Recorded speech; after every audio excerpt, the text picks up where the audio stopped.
the FBI had one whole squad dedicated just to each of the 5 families. And these were task forces. So, so my desk was right next to an NYPD detective. Tommy Lindbergh was my partner on that squad, and he was an NYPD detective. So my whole career, so we leveraged the, the talents and abilities and resources of the NYPD and the FBI married together. And that was most effective. And so I was on the Lucchese crime family. It was our office. So the FBI has an office in Manhattan, in New York City, and an office out in Queens, which is a borough, a neighboring borough. And so the 2 families, the Lucchese's and the Gambinos, were stationed out in the Queens office because that's where the families mostly lived and operated. Sure. The Bonanos and the Colombos and the Genovese were in Manhattan because they were mainly there. And so we were right next to the Gambino family, which is, people know, is the John Gotti squad, right? Correct. That was the Gotti squad. And that was at the time they were chasing Gotti. Gotti was still around in the 80s and 87 when I got there, through 88, 89, 90. Well, he had just killed didn't the Big Paulie Castellano, didn't he die in like 86? He was 86 at Sparks Steakhouse. Yeah, that was the hit.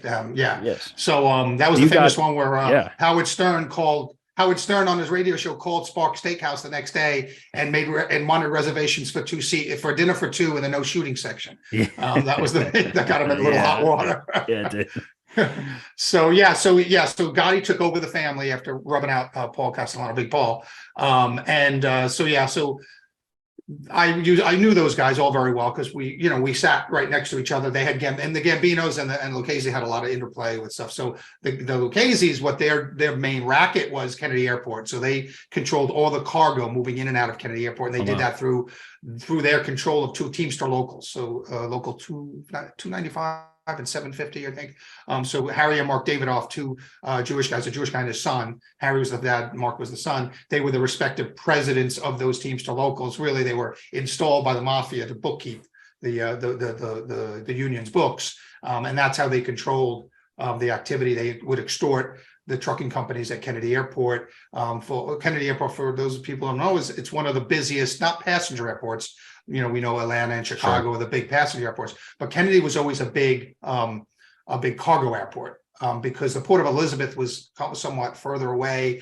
Unlike here in Los Angeles, where you have like the big Port of LA Long Beach complex, it's actually 2 massive ports next to each other, like adjacent to each other. You really don't know where one ends and one begins if you look at it. But that's the biggest port in the country, and it's right in Los Angeles proper. New York doesn't have that big kind of port. There's a little port in Brooklyn, Port Elizabeth over in Jersey. So a lot of cargo came in and out of Kennedy Airport.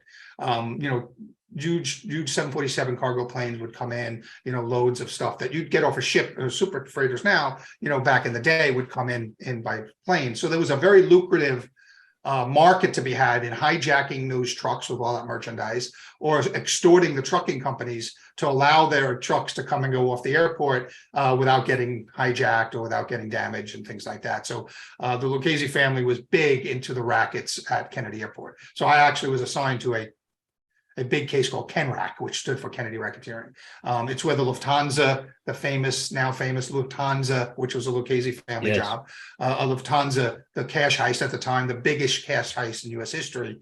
It's been surpassed since then, but that was a Lucchese family job at Kennedy Airport through the Lufthansa cargo terminal, because there was a bunch of money coming back from Germany where soldiers would kind of like exchange local currency or military pay for that and stuff. So that was, that was of course a little bit before my time. That was in the late 70s, but certainly that was the type of thing the Lucchese's were involved in, and you saw that portrayed in the movie Goodfellas. Yeah, so I worked the Lucchese family, and I knew all those guys. The first thing when I walked into that squad, there's always a big board with the basically organizational structure. Here's the boss, here's the underboss. Oh, really? Here's the consigliere, here's the underboss, here's the capos, here's the soldiers. For each capo has these soldiers to them, and here's the associates down below. And so you have to learn that family. It's like learning the playbook. If you're a football player, it's like, you get in and you said, okay, there's the board. Next week you got to memorize. By next week you got to memorize it. And you got to be, you'll be quizzed on it and stuff. And you got to know how all the family works together. Whose uncle is whose cousin is,